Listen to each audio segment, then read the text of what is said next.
Han pasado 6 minutos desde las 11 de la mañana en este sábado 26 de noviembre de 2016 y es momento propicio para comenzar este programa, el número 322, emisión 322 del programa del Defensor del Pueblo de Morón, que ya está en su 8ª temporada. Estamos acá en los estudios de FM en Tránsito, municipio de Morón, provincia de Buenos Aires, con Valeria Fernández, con nuestra invitada especial de hoy, Karina Castillo, con Juan Sidawi en los controles técnicos que hacen posible esta comunicación, un servidor, Enrique Poyat, y sobre todo están ustedes, que definitivamente hacen posible la comunicación porque han sintonizado su receptor en el 93.9 de la frecuencia modulada o están conectados desde algún lugar del planeta a través de internet www.comunicacionsocial.org.ar o www.fmentransito.org.ar. Cualquiera haya sido el modo en que hayan establecido esta comunicación, nosotros les invitamos a mantenerla hasta el mediodía, como habitualmente lo hacen todos los sábados, y nosotros estamos muy reconocidos que efectivamente lo hayan hecho nuevamente hoy.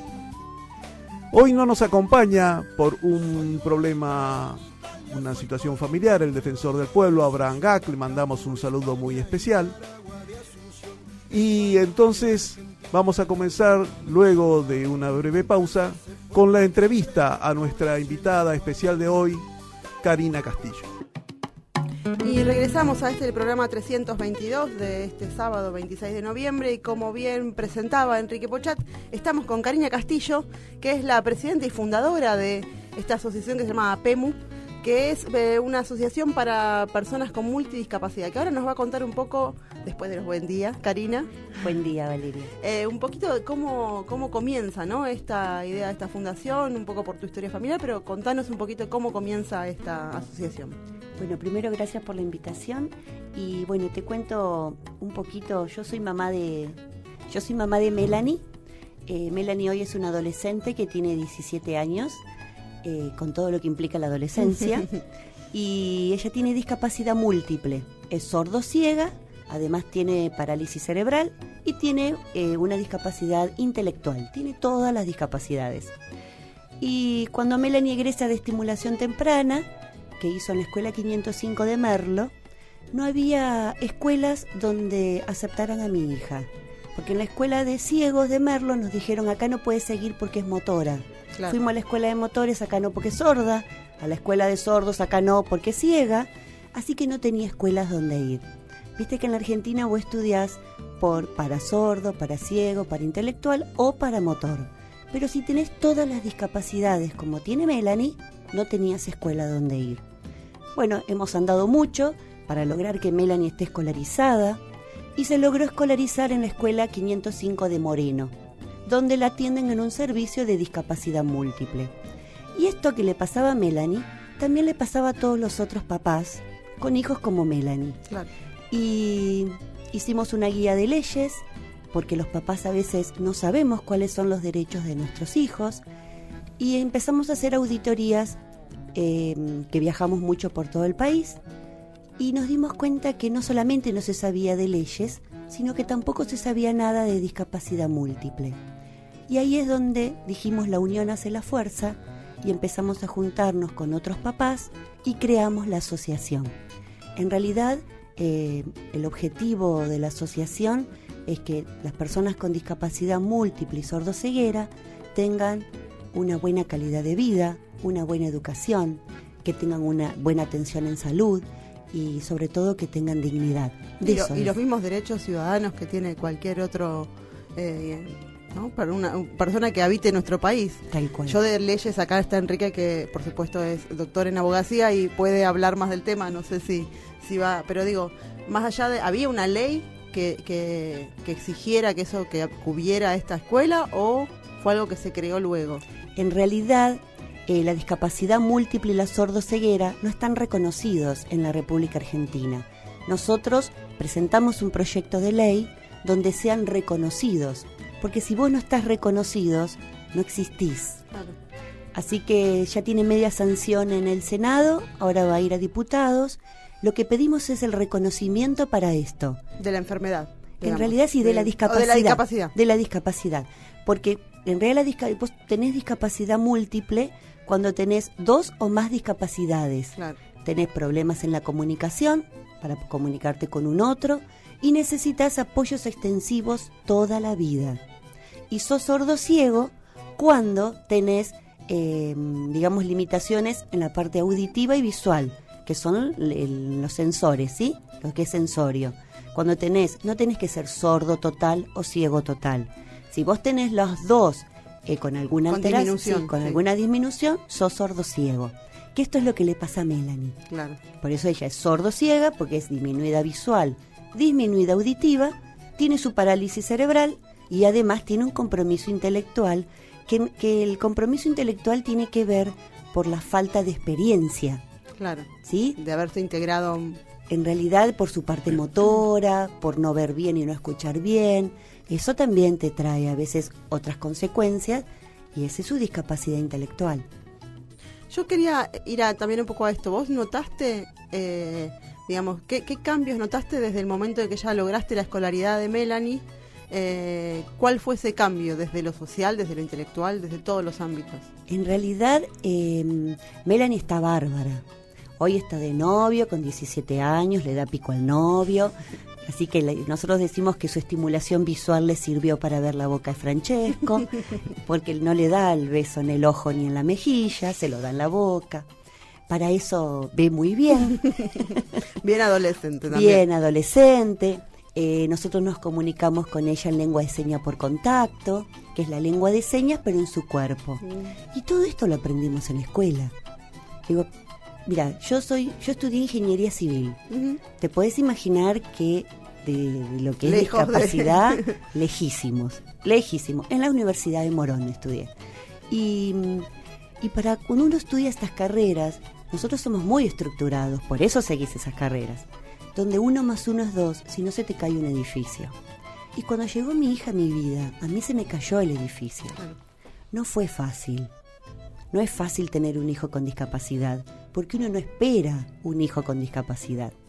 Y yo siempre digo, y esto lo aprendí después de hacer mucha terapia, que yo no fui la mamá más feliz del mundo por tener una hija con discapacidad, que aprendí a amar a mi hija, que tuve que hacer el duelo de la hija que no vino para aprender a amar a Melanie tal cual es. Pero nosotros los papás y las familias no sabemos qué hacer. De verdad no sabemos qué hacer. Y sí hacemos muchos líos muchas veces. Y sí, ante el desconocimiento y el shock me imagino que es muy difícil. Aparte que lo difícil que es también no solamente la aceptación y este duelo que decías recién y conocer a esta hija que por ahí no viene con el manualcito como nos enseñaron, sino con otro. También, ¿no? Las trabas sociales que hay, las trabas culturales que hay con la mirada del otro, ¿no? Con esta cuestión de que ni siquiera conseguir una escuela donde escolarizar a los hijos. Digo, ya eso también es un camino por lo menos pedregoso para andar. Pero bueno, evidentemente han logrado, y yo veo que Karina, aparte de ser de estar en la asociación civil APEMUP, digamos, sos la que da las charlas, la que va por todas las escuelas hablando sobre discapacidad y sobre derechos, ¿no? Exactamente, nosotros damos una charla que es sobre discapacidad múltiple, donde le contamos también un poco a las maestras cómo se trabaja. Después damos una que es de derechos, porque de verdad, te repito, a veces los papás no sabemos cuáles son los derechos de nuestros hijos. Y después damos otra que es de diseño universal, que eso tiene que ver con la accesibilidad. Y la discapacidad entra en lo que es diseño universal, pero no está, digamos, enfocado solo a la discapacidad, sino que se trata de que la mayor cantidad de personas puedan utilizar todos los servicios desde que nacés hasta que sos un viejito.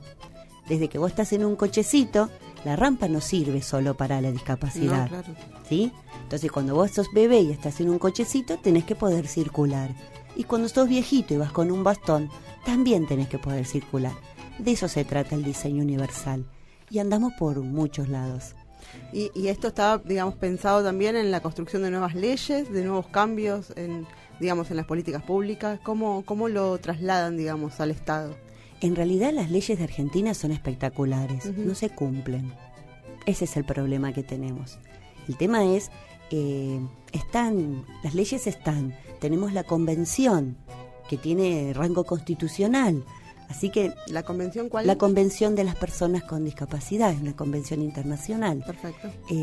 Ya con esto, ya no podés pedir más. Pero el sí tema que se es... cumpla, entonces. Exactamente, que se cumplan las leyes, están todas. Y a veces la gente no comprende cuándo se discrimina. No se discrimina solamente cuando es por un color de piel, o por una religión, o por una elección sexual. También se discrimina cuando hay una rampa de acceso, cuando no hay un itinerario para una persona ciega, cuando no tenés un aro magnético para una persona sorda, cuando un cartel no es de simple comprensión para una persona con discapacidad intelectual. Eso también es discriminación. Pero la gente esto a veces no se da cuenta de que te están discriminando. No, claro. ¿Y te has encontrado, Karina, con numerosas familias con esta situación de hijos con esta discapacidad múltiple? Sí. ¿Qué frecuencia tiene? En realidad, te cuento un poquito que Melanie tiene discapacidad por una mala praxis. Ella se contagió una pseudomona, que es un virus intrahospitalario, en la clínica provincial de Merlo. Producto de esto, de haberse contagiado, ella tuvo 3 paros cardiorrespiratorios, por eso tiene su parálisis cerebral, que es su parte motora. Al haber estado internada 3 meses con respirador, por eso tiene su disminución visual, que es retinopatía del prematuro. Y el hecho de, para combatir la pseudomona, los antibióticos la dejan sorda. Hoy la ciencia avanzó muchísimo. Bebés con 500 gramos siguen adelante, pero siempre con discapacidad, y en la mayoría con discapacidad múltiple. Entonces, por eso es mucha la gente que hay. Y muchas veces pasa que hay muchos chicos con discapacidad múltiple que vos no los tratás como tal. Si Melanie hoy hubiera venido acá, vos la mirás y viene en una silla de rueda y ves una persona con discapacidad motriz. No te das cuenta de que además es sordo-ciega. Entonces hay mucho más de lo que nosotros creemos. Porque a la vista no te das cuenta. O tienen un compromiso intelectual. O a veces las personas que son ciegas además tienen un compromiso intelectual. O las personas sordas. Y el abordaje es distinto a las que te enseñan en el profesorado cuando vos estudias para una sola discapacidad. En realidad creo que es esto. Claro, y bueno, y un poco la semana pasada, que fue la semana del prematuro, justamente, justo iba también, excelente la pregunta que hacía Enrique, porque son muchos, porque también sigue habiendo muchos prematuros. Te vi ahí también en actividades con muchas mamás de niños y niñas prematuros. Perdón, porque Melanie también fue prematura. Claro, por eso. Sí. ¿Y cómo es esto de la prematurez, digamos? Recién dijiste que todos los prematuros tienen algún tipo de discapacidad. No, no todos, pero el 90%. El 90% sí, nace tiene. o desarrolla alguna discapacidad en ese proceso de desarrollo que le faltó, digamos. En realidad nada suplanta el vientre materno. Claro. Nada lo suplanta. Salen adelante, pero a veces por negligencia. Por ejemplo, Melanie tiene su retinopatía del prematuro porque no le aplicaron la retina. Claro. Si le hubieran aplicado la retina... La retina es algo para desarrollar... Claro, se termina de desarrollar los últimos meses. Claro. Si vos nacés antes, por eso tienen la retinopatía del prematuro. ¿Y cuánto antes, digamos, cuánto se considera un prematuro? Desde los 7 meses. Desde los 7 meses para atrás. Claro. Porque sí, he visto en tu página, miraba el otro día que había muchas mamás que decían que tenían bebés realmente muy prematuros, de 5 meses y medio, 6 meses y medio. Sí, son prematuros extremos. Claro. Y bueno, después otras mamás que tenían también de 7 mesinos y 7 mesinas, pero no todos. Yo también conozco otros 7 mesinos que no tienen discapacidad, por eso preguntaba que, bueno, evidentemente en muchos casos sería esta cuestión de alguna mala praxis. Sí. O los extremos que claramente, como decías vos, nada reemplaza ese vientre materno. No. Bueno, y un poco las charlas que das y todo, ¿cuál es, digamos, aparte de lo educativo, de lo informativo, qué buscas aparte de, bueno, y aparte de la ley que están buscando, ¿no? ¿Qué otra? Porque pensaba, ¿no? Cómo evidentemente también hay un cambio que tenemos que hacer como sociedad, porque recién hablábamos de la mirada, digo, puede haber una ley, puede haber inclusión en algunos ámbitos del Estado, pero también tenemos que hacer un cambio, ¿no? Importante. Sí, un cambio social es el que tenemos que hacer. En realidad, bueno, Meli tiene su papá de corazón, tiene 2 papás, y con Gustavo, que es con mi pareja que estamos ahora, y él tiene 2 hijas sin discapacidad. Bueno, y yo tengo a Melanie. Y yo siempre le digo a él que el día de mañana nosotros a las hijas de él le vamos a dejar un estudio y las herramientas para que puedan desenvolverse en la vida. Pero Melanie no va a ir a la universidad el día de mañana, así que lo único que podemos dejarle es una sociedad mejor. Por eso es el tema de las charlas. Y tener una sociedad mejor depende de cada uno de nosotros, un granito de arena del lugar donde te toque ocupar.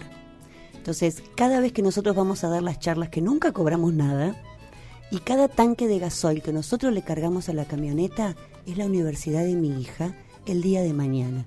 Por eso damos tantas charlas. Me dio escalofríos, te digo sinceramente, porque realmente es muy emotivo, digo, realmente que haya quien piense, más allá de que por supuesto es tu hija y vos vas a dar todo, pero digo, pensás más allá. Sí. Hay una cuestión más colectiva que tiene que ver con no solo con abrir, esa apertura sea para todos. No es solo para Melanie. Claro. No es y además lo que me decís, Karina, es muy importante y es precisamente la visión que tiene esa Convención sobre los Derechos de las Personas con Discapacidad, que tiene, como bien recordás, ha sido aprobado por la Argentina y tiene jerarquía constitucional. Y es la visión social. No es que el discapacitado se deba acomodar a la sociedad, es la sociedad la que tiene que adaptarse a la persona con discapacidad para que sea pleno el reconocimiento de sus derechos. Eso es indispensable tenerlo en cuenta, porque si no, no hay solución al problema. Mencionabas también al principio el tema de la estimulación temprana. ¿Qué importancia ves? Porque estos servicios de estimulación temprana han adquirido mayor fuerza en todos los hospitales, se les da mucha importancia. ¿Es realmente entonces importante, es decisivo? En realidad, todo lo que vos trabajás con los chicos hasta los 3 años, desde que nacen hasta los 3 años, es fundamental. Sí. Porque en realidad, para todos los chicos, ¿no? Para todos. No importa si tienen o no discapacidad. Claro. Es para todos. Sí. Porque los frutos los ves el día de mañana. De eso también se trata, de trabajar hoy. A veces las familias somos ansiosas, ¿sí? Y queremos los frutos mañana, pero los frutos se ven. Yo creo que si Melanie no hubiera hecho estimulación temprana, hoy no estaría viviendo esto de estar enamorada de Francesco. Ni podría estar formando parte de una sociedad. Ella podría venir acá tranquilamente y se podría comunicar con vos, buscaría la forma de que vos lo entiendas. Esto no podría pasar si no hubiera hecho estimulación temprana. Es fundamental, son fundamentales los 3 primeros años de vida, la estimulación y la detección temprana. Porque cuando vos nacés y si a vos te detectan a tu hijo lo que necesitan, las familias arrancamos, si no, no sabemos qué hacer. Claro. Ese también a veces es el problema. Si te toca un buen médico y te dice, tu hijo debe ir acá, allá, estimulación temprana, tiene que ir a una escuela especial, entonces vos avanzás. Pero si eso no te lo dicen, te quedas en tu casa. Porque no sabemos. Muchas veces es por ignorancia, es por desinformación. Pero creo que la mayoría de los problemas que tenemos es por desinformación. Y no solo en discapacidad, en todos los órdenes de la vida. Creo que no estamos informados. Sobre todo esa importancia de decir algo se puede mucho, no porque tenga estas características mi niño, mi niña está vencido. Me surge el recuerdo de ese ejemplo histórico de Helen Keller, ¿no? Sí. Que es emblemático de esa lucha, antes de la cual parecía que quien era sordo ciego no tenía, por decirlo con una expresión, no tenía destino. Exactamente. Y ella con su vida mostró, fue, digamos, bueno, en ese momento, por ser quizás la primera en que se vivió esta experiencia de recuperación y de estímulo. Y es un emblema. Es el emblema, claro. Es un emblema, Helen Keller. Cuenten la historia de Helen, así, ¿no? Para los oyentes. Quizás Karina la conozca Sí. mejor que yo, ¿no es cierto? Es una persona sorda, por lo tanto también muda de nacimiento, que a partir de las experiencias sensoriales y de la aplicación, así siguió siendo sorda, ¿no es cierto? Pero y Sí. ciega. Pero a partir de las experiencias sensoriales pudo determinar las palabras y ubicarse en su, digamos, los movimientos que significaban sin escucharse, que las demás escucharan, que es lo que decía, ¿no? Tienen otro sistema de comunicación. Ujú.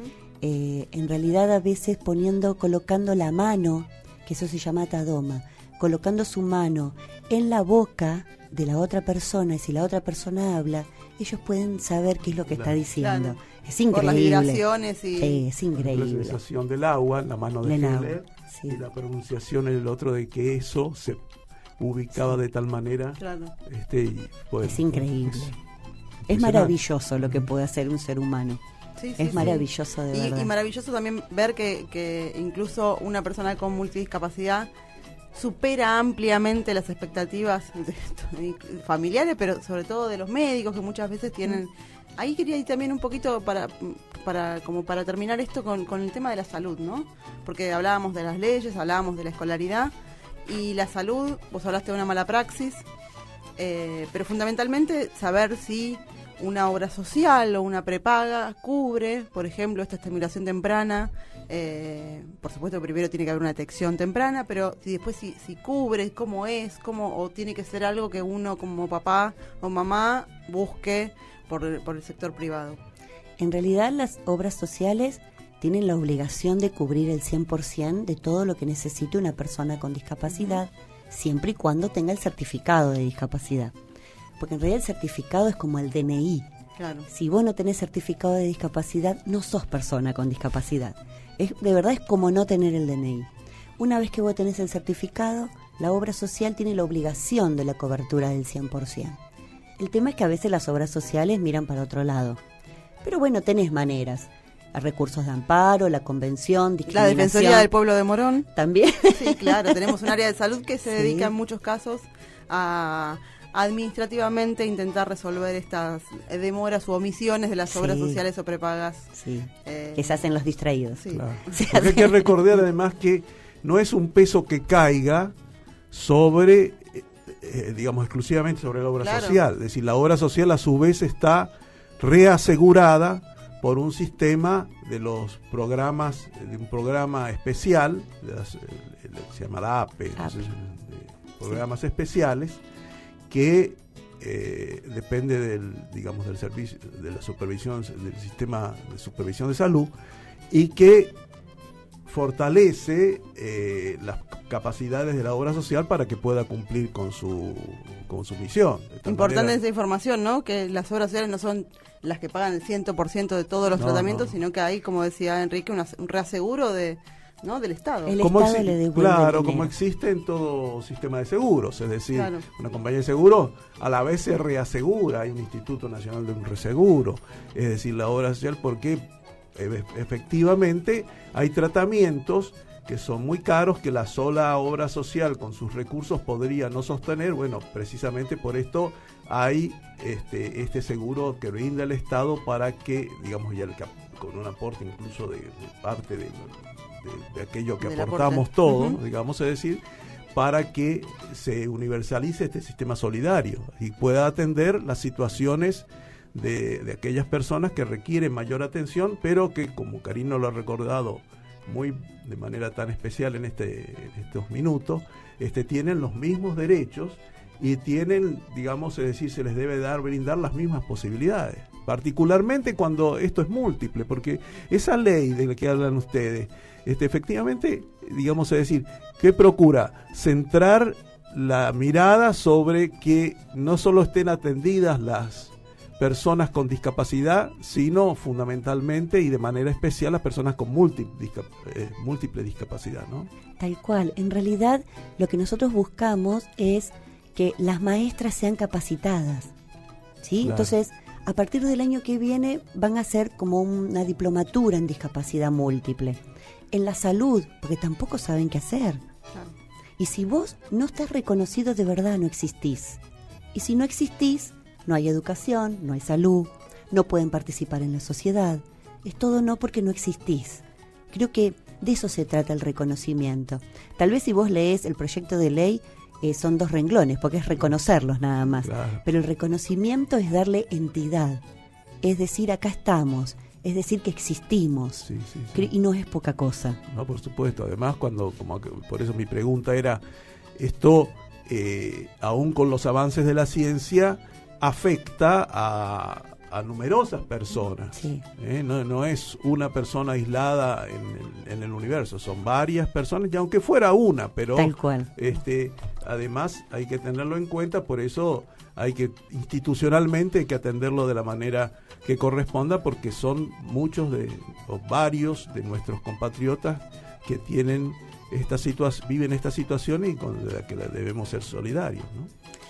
Y otra cosa que quería ver para los oyentes, cómo contactarse con la asociación, me parece fundamental, porque debe haber seguramente muchos oyentes que tienen dentro de su contexto familiar o social alguna persona con alguna característica similar, con alguna discapacidad múltiple, y que por ahí están en esta situación todavía de no saber qué hacer, dónde buscar ayuda, cuáles son los derechos. ¿Cómo se pueden contactar con APEMU? Y en realidad por el Face, que es APEMU Multidiscapacidad, o por mail, que es apemuong@gmail.com. apemuong@gmail.com. Y si no, bueno, por la página del Facebook, que es donde yo me contacté, y donde uno puede ver aparte todas las charlas estas que estás dando en colegios, ¿no? Más sobre todo. En realidad nosotros estamos yendo a las escuelas especiales, a los profesorados de educación especial, pero también comenzamos en los profesorados que no estudian para especial. Claro. Porque si hablamos de inclusión, totalmente, si los chicos van a estar en todos lados, todos debemos saber sobre discapacidad. Igualmente, yo soy una convencida que la inclusión empieza en casa. Y muchas veces las familias somos los que excluimos a nuestros hijos.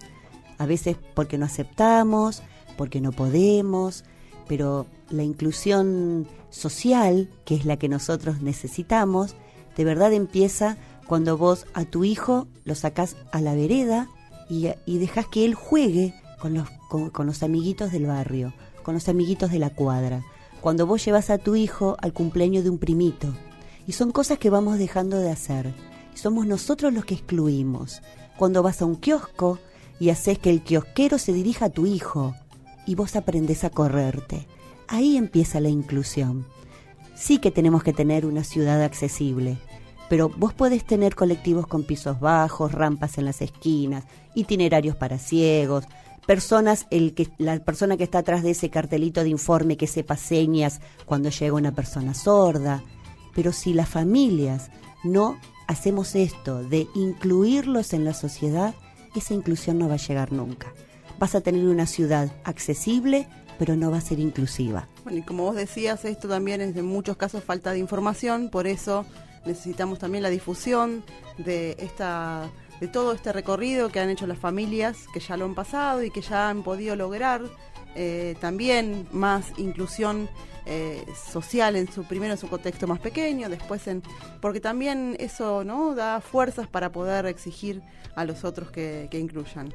Muchas gracias, Karina, por haber venido hoy, sábado a la mañana. Venimos hace un par de meses charlando a ver cuándo podemos lograrlo, porque se la pasa viajando esta mujer, dando sus charlas, y también he visto la foto de Melanie y me parece que es maravilloso, porque por lo menos, digo, lo primero que uno reconoce en esa cara es felicidad. Sí. Es una nena feliz, y eso...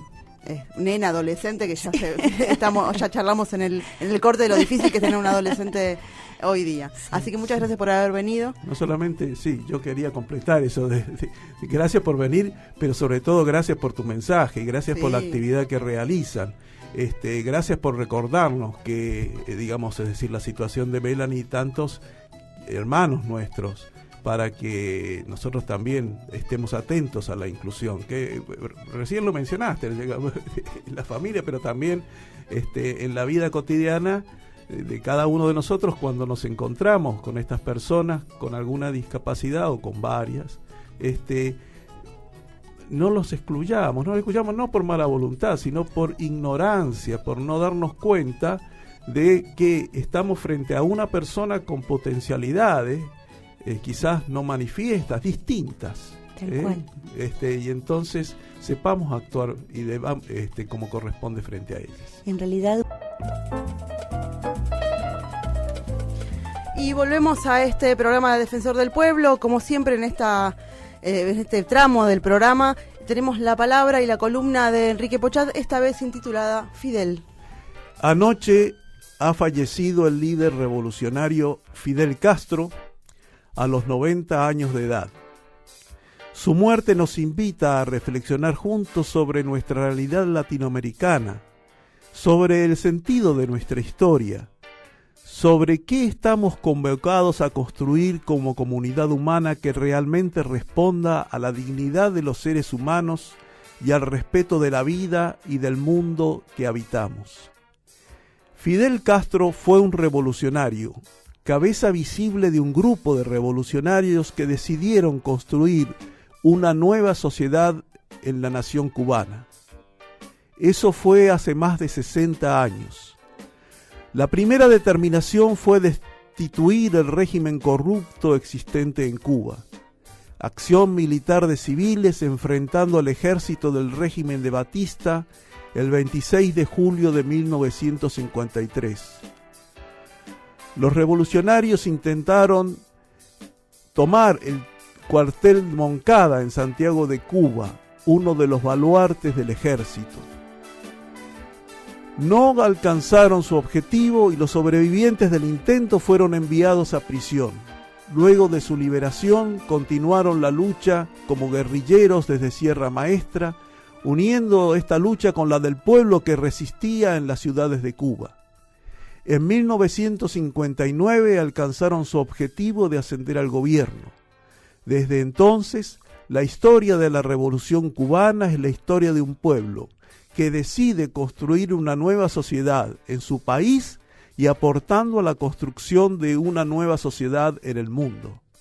Y lo hace enfrentando la oposición violenta del imperio más poderoso de la tierra, los Estados Unidos, a escasa distancia de su territorio. Mucho se ha dicho y se continuará informando sobre los logros de la Revolución Cubana, sus avances humanos, los avances de los habitantes de Cuba en materia de salud, de educación, de igualdad de oportunidades para todos los habitantes. También se ha informado bastante sobre la reforma agraria, la nacionalización de las grandes empresas extranjeras.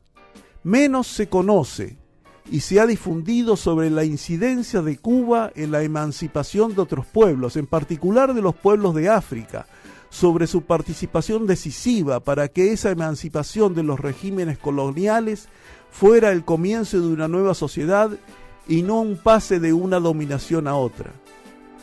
Cuando Nelson Mandela, otra figura trascendente en la historia del mundo del siglo XX, el líder de las luchas para superar el régimen ignominioso del apartheid y construir una Sudáfrica como nación en que las personas no sean segregadas por su pertenencia étnica y el color de su piel, cuando Mandela, decía, fue liberado de su larga prisión de 27 años y visitó Cuba en 1991, recordó a los más de 2.000 soldados muertos en la batalla de Cuito-Cuanavale en Angola en 1988. A esa batalla, Nelson Mandela, de cuyo fallecimiento el próximo 5 de diciembre se cumplirán 3 años, se refirió como un punto de inflexión en la lucha contra el apartheid. Aquella impresionante derrota del ejército racista, señaló Mandela ante la multitud que lo escuchaba el 26 de julio de 1991 en la ciudad cubana de Matanzas. Aquella impresionante derrota del ejército racista le dio a Angola la posibilidad de disfrutar de la paz y consolidar su soberanía. Le dio al pueblo de Namibia su independencia, desmoralizó al régimen racista blanco de Pretoria e inspiró la lucha contra el apartheid dentro de Sudáfrica. Sin la derrota de Cuito Cuanavale, nuestras organizaciones nunca hubieran sido legalizadas. Cuito Cuanavale fue quizás una de las batallas más decisivas de la guerra civil angolana, que duró casi 30 años, desde 1975 hasta 2002, y en la que la intervención cubana tuvo un papel clave. En esos momentos había 50.000 soldados cubanos en Angola. En la ofensiva participaron 10.000. En el conflicto angolano se enfrentaron las fuerzas del gobierno del Movimiento Popular de Liberación de Angola, apoyado por Cuba y la Unión Soviética, contra el grupo insurgente UNITA, apoyado por el gobierno del apartheid sudafricano y por Estados Unidos. Los militares del gobierno del apartheid habían ocupado todo el sur de África después de 1975, buscando dar marcha atrás a las independencias de los pueblos de esa región. Con el apoyo de los cubanos, los angolanos vencieron a las fuerzas del apartheid. Fue una derrota total. A partir de ese momento, el régimen de Pretoria, la capital de Sudáfrica, negoció con los angolanos y namibios y condujo a la independencia del sur de África. Después se iniciaron las negociaciones con el Congreso Nacional Africano, que concluyeron con la liberación de Nelson Mandela y el fin del apartheid. Los revolucionarios de Cuba, como Fidel Castro, como Ernesto Guevara, no concibieron su lucha como un mero cambio de régimen político, no la concibieron incluso como una revolución exclusiva de Cuba, la entendieron unida a la lucha por una nueva sociedad, por la construcción del hombre nuevo, en las palabras del Che Guevara. La revolución cubana inspiró los movimientos revolucionarios que se esparcieron por toda América Latina en las décadas de 1960 y 1970. La concepción de la dimensión integral de la revolución era expresada explícitamente por Fidel Castro. Decía, precisamente por ser la revolución un cambio completo, profundo, en la vida de un país en todos los órdenes, el primer gran problema de la revolución es cómo se combate y cómo se vence la influencia de las viejas ideas, de las viejas tradiciones, de los viejos prejuicios, y cómo las ideas de la revolución van ganando terreno y van convirtiéndose en cuestiones de conocimiento común y de clara comprensión para todo el pueblo. Pero la revolución no es algo abstracto. Implica ciertamente una lucha por las ideas, según la expresión de José Martí, asumida por Fidel Castro en la Revolución Cubana. Pero esta lucha se traduce en la vida concreta del pueblo. Fidel Castro sostuvo, si a los revolucionarios nos preguntan qué es lo que más nos importa, nosotros diremos el pueblo. El pueblo en su sentido real, es decir, esa mayoría del pueblo que ha tenido que vivir en la explotación y en el olvido más cruel. Nuestra preocupación fundamental siempre serán las clases oprimidas y explotadas del pueblo. El prisma a través del cual nosotros lo miramos todo es ese. Para nosotros será bueno lo que sea bueno para ellos. Para nosotros será noble, será bello, será útil todo lo que sea noble, sea útil y sea bello para ellos. El pueblo es la meta principal. En el pueblo hay que pensar primero que en nosotros mismos. Y esa es la única actitud que puede definirse como una actitud verdaderamente revolucionaria. Hace 10 años que Fidel Castro había sido reemplazado por su hermano Raúl Castro en la jefatura del Estado cubano. En estos años continuó atento a la marcha de su país y del mundo. Expuso su pensamiento de manera continua en los periódicos de su patria y ante los dirigentes de diversos países que lo visitaban. Repetidamente señaló los peligros que se ciernen sobre el mundo por no atender a una visión más justa entre las clases sociales y entre las naciones. Alertó sobre los peligros de la expansión de las guerras y la profundización de los conflictos. También alertó sobre el riesgo que corre el planeta y los seres que lo habitamos por una conducta irresponsable en el trato de la naturaleza. Y reivindicó permanentemente una mirada esperanzada sobre la victoria de una concepción justa del mundo. Este mismo año escribió: la revolución no ha terminado, en el largo camino de la historia apenas comienza. El desarrollo de la ciencia y la técnica, la conquista plena de la naturaleza, el logro de una conciencia social y política superior, el cumplimiento del deber internacionalista, concluir la construcción del socialismo y avanzar hacia el comunismo son los retos fundamentales que hoy se plantean ante la nueva generación. Ella estará a la altura de su tiempo como los jóvenes de todas las épocas. Mejor preparada en todos los sentidos, será digna heredera de los revolucionarios de hoy y multiplicará las glorias y victorias de nuestro pueblo. Pronto deberé cumplir 90 años. Nunca se me habría ocurrido tal idea y nunca fue fruto de un esfuerzo. Fue capricho del azar. Pronto seré ya como todos los demás. A todos nos llegará nuestro turno, pero quedarán las ideas de los comunistas cubanos como prueba de que en este planeta, si se trabaja con fervor y dignidad, se pueden producir los bienes materiales y culturales que los seres humanos necesitan y debemos luchar sin tregua para obtenerlos. A nuestros hermanos de América Latina y del mundo debemos transmitirles que el pueblo cubano vencerá.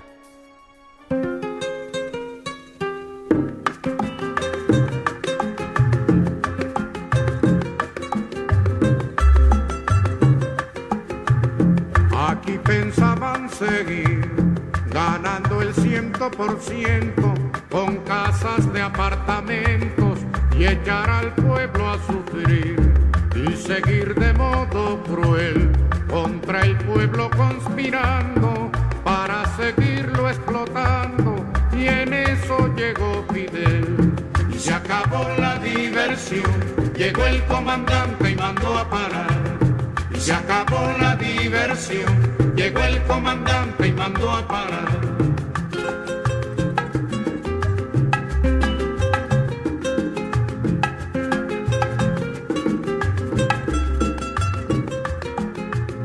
Aquí pensaban seguir tragando y tragando tierra, sin sospechar que en la sierra se alumbraba el porvenir, y seguir de modo cruel la costumbre del delito, hacer de Cuba un garito, y en eso llegó Fidel y se acabó la diversión.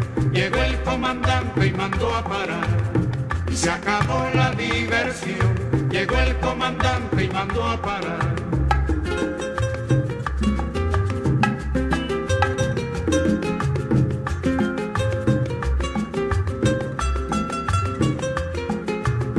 Aquí pensaban seguir diciendo que los cuatreros, forajidos, bandoleros, asolaban al país, y seguir de modo cruel con la infamia por escudo, difamando a los barbudos, y en eso llegó Fidel y se acabó la diversión. Llegó el comandante y mandó a parar y se acabó la diversión. Llegó el comandante y mandó a parar.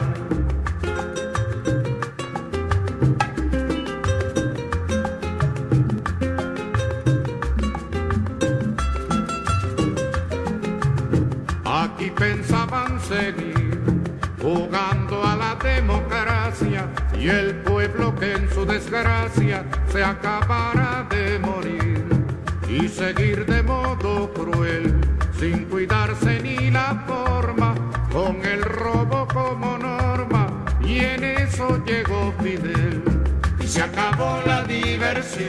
Llegó el comandante y mandó a parar y se acabó la diversión. Llegó el comandante y mandó a parar. Y estábamos escuchando Y en eso llegó Fidel, de Carlos Puebla y sus tradicionales, hermosa canción de la canción cubana. Y bueno, y para terminar queríamos no dejar de pasar en este programa la información de que esta semana falleció Diego Culini, uno de nuestros compañeros, importantes compañeros de la Defensoría del Pueblo, un ser maravilloso, lo digo de modo personal, pero creo que es una extensión de lo que pensamos todos.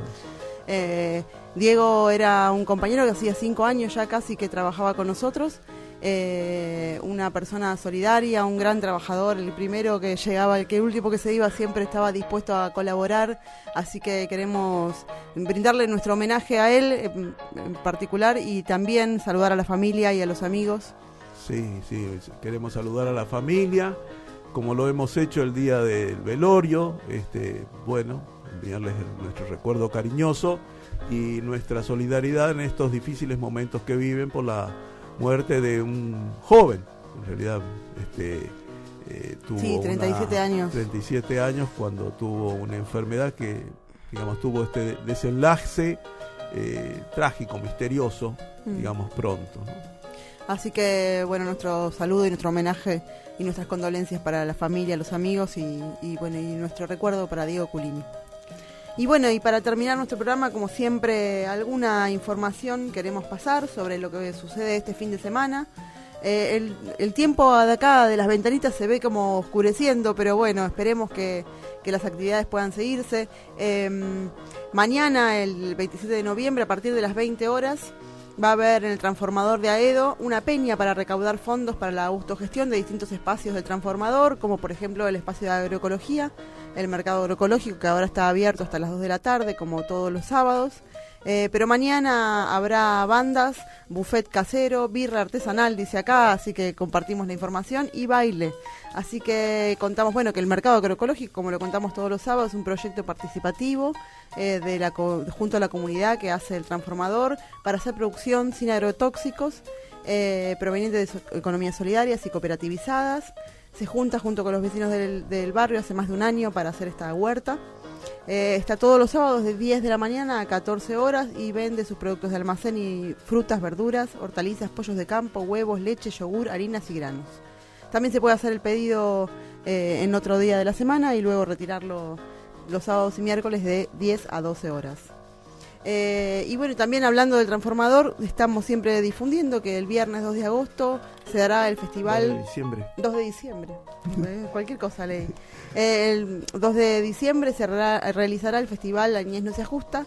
Se hará a las 17 horas aquí en la Plaza San Martín del centro de Morón. Esto tiene que ver con el cierre de la casa de noche. Siguen de alguna manera intentando visibilizar este ajuste que se hizo en el financiamiento de la casa de noche, así que estaremos ahí junto al transformador. También el municipio invita a andar en bicicleta en el polo ecológico deportivo para participar en salidas grupales por el circuito mountain bike. Pedalea junto a profesores del municipio por senderos rodeados de naturaleza los martes y los jueves de 16 a 17 y los sábados de 14 a 15 y los domingos desde las 10 de la mañana. Esto es en la calle Arena 3500, allá cerca de la reserva urbana y al lado del polo deportivo del municipio de Morón. Las salidas, por supuesto, se suspenden por lluvia y se puede comunicar cualquier vecino o vecina para consultas al 4458-3361. Y después también la feria hecho en Villa Sarmiento, que es ahí en la Plaza Alsina, siempre está los segundos y terceros domingos de cada mes, pero además estará este día lunes, 28 de noviembre, de 16 a 20, estarán todos los emprendedores que siempre están allí en la feria, ofreciendo los productos que siempre hacen, todos artesanales. Así que un poco contar lo que pasaba este fin de semana, que además es fin de semana largo, así que esperemos que todos los vecinos y las vecinas puedan descansar. Sí, y nosotros, terminamos este servicio de la Defensoría del Pueblo, como todos los sábados, cuando llega el mediodía, pero el servicio de la Defensoría del Pueblo de Morón continúa durante toda la semana. En Bartolomé Mitre 877, que es la sede de la Defensoría del Pueblo de Morón, el defensor del pueblo, Abraham Gac, su equipo de colaboradores, estamos dispuestos para atender de la mejor manera posible tu consulta, tu denuncia, tu reclamo, tu pedido de orientación. También se pueden hacer llegar en determinados días, en determinados lugares descentralizados en que atiende la Defensoría del Pueblo, gracias al apoyo solidario de las organizaciones que nos abren ese espacio respectivamente en esos días. Por ejemplo, los martes de 9 a 12 en el Centro de Jubilados Santa Rosa, Fray Botaro 3736, allá en Castelar, o aquí en Castelar Sur. los jueves de 9 a 12 en el Centro de Jubilados San Juan. También en Castelar Sur, en la calle Miró, 2860. Y los viernes de 9 a 12 en la Sociedad de Fomento Cultural y Deportiva Intendente Agüero, en Osanam 1875, Morón Sur. De paso, un saludo muy particular a los integrantes, a la comisión directiva, a los participantes de la Sociedad de Fomento Cultural y Deportiva Intendente Agüero, porque hoy realizan una cena en festejo de su aniversario.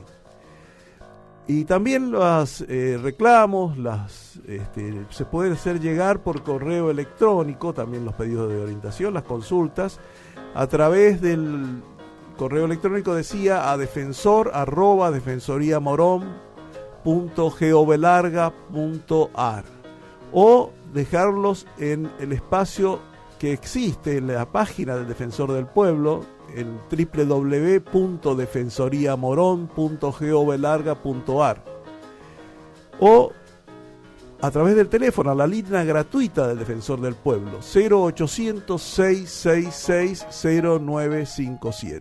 Es decir, son múltiples las posibilidades, digamos, tratamos de facilitarlas para la comunicación con el Defensor del Pueblo, que en la semana que viene será recién, desde el modo de vista personal, desde el martes, porque el lunes es feriado, desde el martes hasta el viernes, entre las 8 de la mañana y las 3 de la tarde.